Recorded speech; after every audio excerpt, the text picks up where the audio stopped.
I still remember the day it all started. Not the divorce, not the betrayal, but the little things. The late replies to my texts, the fake smiles at dinner, the sudden distance in his eyes. My ex-husband, Daniel, used to look at me like I was the only person in the world. Slowly, that look faded, and in its place came something else, boredom, maybe even resentment. At first, I brushed it off. We were busy with work, life, and responsibilities. But deep down, I knew something was wrong. I used to ask myself quietly at night, am I not enough anymore? I tried harder, cooking his favorite meals, dressing up when he came home, even planning small trips to spark our connection again. But nothing worked. He grew colder, and I grew lonelier. Then came the day he dropped the bomb. He sat me down at the kitchen table, cleared his throat like he was about to deliver some grand speech, and said, I don't think this is working anymore. I want a divorce. Just like that. No tears. No apology. Just a cold, sharp sentence that cut through me like a knife. I remember staring at him, my hands shaking, my heart pounding so hard I thought it would burst. A divorce? After everything we've been through. I whispered. He sighed, annoyed, like I was inconveniencing him. Look, don't make this harder than it has to be. We're not happy. I'm not happy. Let's just end this like adults. But it wasn't just about ending things. Within weeks, I found out the real reason behind his sudden decision. There was someone else. A younger woman, of course. The kind of girl who thought his average jokes were hilarious and believed his half-true stories about being some big shot at work. The betrayal burned deep inside me. Not just because he cheated, but because he discarded me like I was nothing. 10 years of marriage thrown away for a fling. At first, I broke down. I cried until my eyes hurt, until I couldn't breathe. I blamed myself. Maybe if I had been prettier, funnier, more exciting, he wouldn't have strayed. But one night, as I sat alone on the couch staring at our wedding picture, something inside me changed. I wiped my tears and whispered to myself, no, he doesn't get to walk away and laugh. He doesn't get to destroy me and live happily ever after. Not this time. That was the night I decided, if he wanted a divorce, fine. But this wouldn't end the way he thought it would. The divorce process was messy. Daniel was confident he would walk away with most of our assets. He kept smirking during meetings, acting like I was too weak to fight back. He underestimated me. And maybe that was his biggest mistake. You can keep the house, he said casually one day, leaning back in his chair. It's too much maintenance for me anyway. I'll take the car, the savings, and the investments. Fair, right? I wanted to laugh in his face, but instead I played along. Sure, Daniel. Whatever you think is fair. Inside, I was already planning. He had no idea that while he was busy flaunting his new relationship on social media, I was quietly gathering information. He had made one critical error. He thought I was broken, but I was more awake than ever. I started meeting with lawyers, financial advisors, and even some of his old colleagues. What I discovered shocked me. Daniel wasn't as clean as he pretended to be. He had debts, hidden accounts, and shady deals under his name. He wasn't just reckless in love, but in money too. I played the long game. I smiled during meetings, signed papers, and pretended to be agreeable. But behind the scenes, I was making moves he couldn't even imagine. One night, he texted me, "You're handling this so well. Honestly, I didn't expect you to be this mature. Maybe we'll even be friends someday." I stared at the message and felt a surge of rage. Friends? After ripping my heart out, after humiliating me? No, Daniel. We would never be friends. Instead, I replied simply, "Of course. Take care, Daniel." What he didn't know was that I was already in touch with someone who could expose his hidden financial mess. Someone who owed me a favor.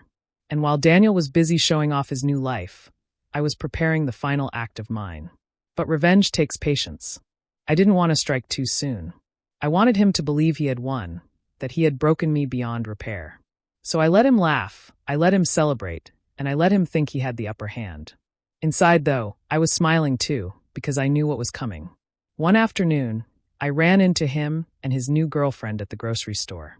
She clung to his arm, giggling like a schoolgirl, while he smirked at me as if to say, "Look who's better off now." "Hey," he said casually, "you look good. I'm glad you're moving on." I forced a polite smile. "Thanks, Daniel. You too." But as I walked away, I couldn't help but think, you have no idea. No idea at all. The pieces of my plan were falling into place. Slowly, carefully, I was building a trap. And once he stepped into it, there would be no way out. Because Daniel thought divorce was the end. But for me, it was just the beginning. The funny thing about revenge is that it doesn't always come with loud explosions or public humiliation. Sometimes, the sweetest revenge is silent, creeping in like a shadow, until the target realizes they've lost everything without even knowing when it began. That's how I wanted Daniel to feel. After the divorce was finalized, he strutted around like he had won some kind of trophy. He had his younger girlfriend, his freedom, and he thought most of the money. He even bragged to mutual friends, saying things like, "Honestly, it was the easiest divorce ever. She barely fought for anything. Poor thing just wanted out. Poor thing." That's what he called me. I laughed to myself whenever I heard those stories. If only he knew. Because while he was parading his new life, I was quietly cleaning up his mess. You see, one of the things I learned during our marriage was how careless he was with details. Passwords, accounts, emails, he often left things lying around, trusting me blindly because he never thought I'd use them. I didn't have to snoop much. A few remembered logins, a couple of forwarded emails, and suddenly, I had a clear picture of his financial situation. It wasn't pretty. He was drowning in debt, keeping up an image he couldn't afford. That expensive car he fought so hard to keep? Leased and behind on payments. The investments he bragged about? Half of them were scams or already tanking. The savings he thought he walked away with? Not nearly enough to cover his lifestyle. I didn't need to ruin him. He was already doing that himself. All I had to do was give him a little push. One evening, while sipping tea in my quiet house, I thought about how ironic it was. He believed giving me the house was some kind of burden. Too much maintenance, he said. But what he didn't realize was that I loved this house.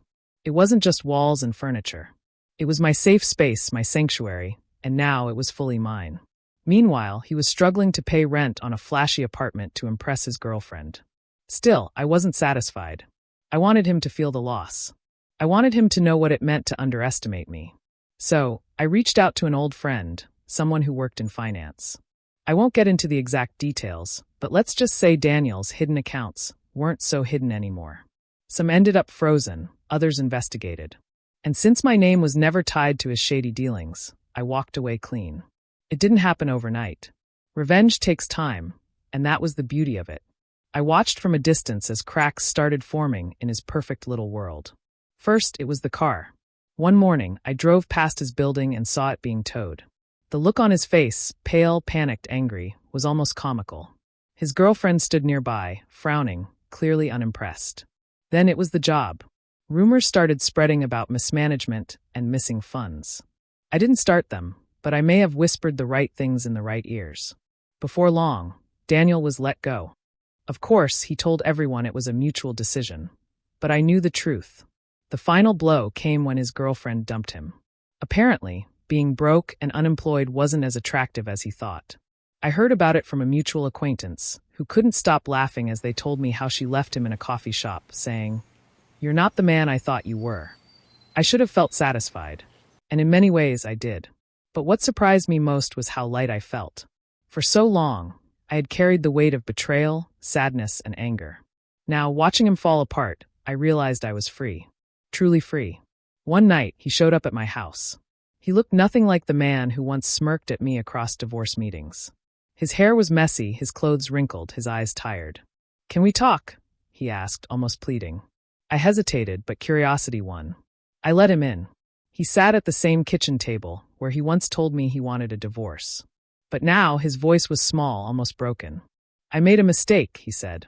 "I shouldn't have left you. I thought I wanted something else, but I was wrong. You were the best thing in my life." I stared at him, trying to decide if I felt pity or victory. Maybe a little of both. "Daniel," I said calmly, "you didn't just leave me. You destroyed us. You humiliated me. And now that you've lost everything, you expect me to take you back." His eyes watered.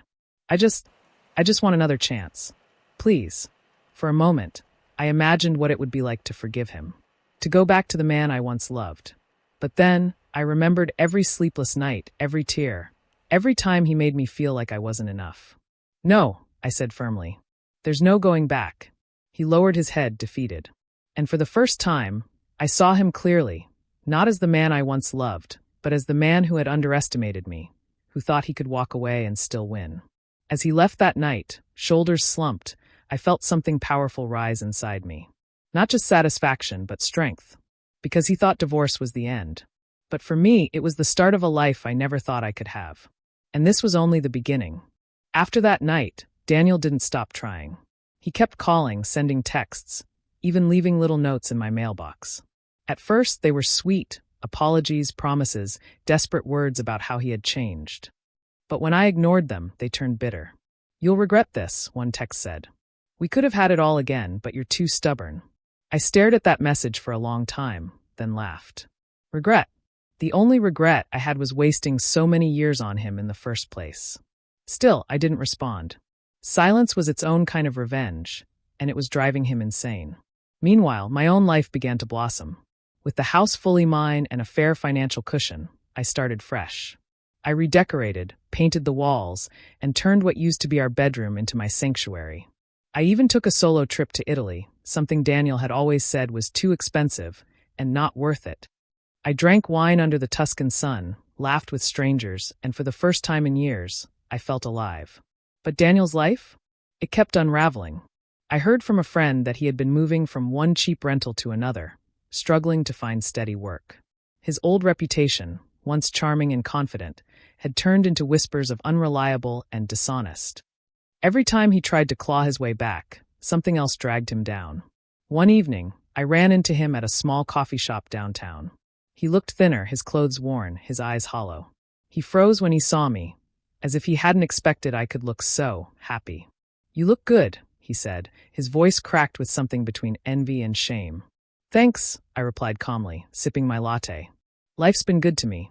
His lips trembled like he wanted to say more, but he didn't. He just nodded and left quietly. And as I watched him walk away, I realized something. The best revenge wasn't ruining his life. It was living mine without him. He thought divorce was freedom, but in truth, it was my liberation.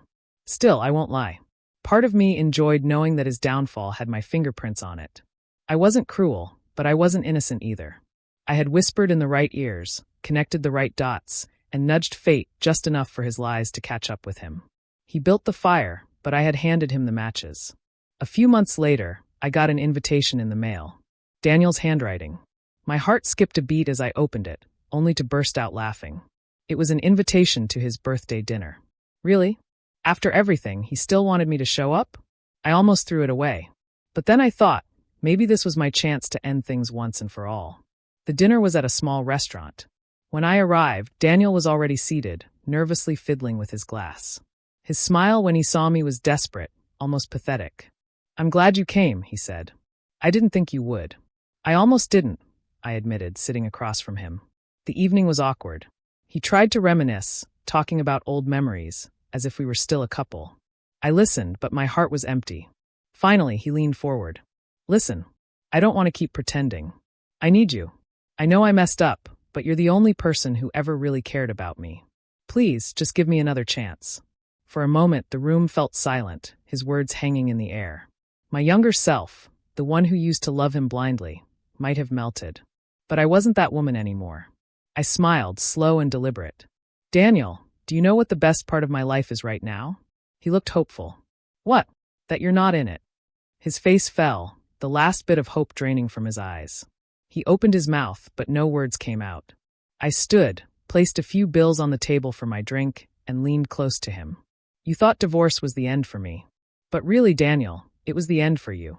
Then I walked out, leaving him sitting there, broken and speechless. That was the last time I ever saw him. From then on, I stopped looking back. I poured my energy into myself, my passions, my dreams, my happiness. I started a small business, something I had always wanted to do, but never dared because Daniel thought it was a waste of time. It grew slowly, but every success, every milestone, reminded me how strong I had become. And sometimes late at night, I'd think of Daniel.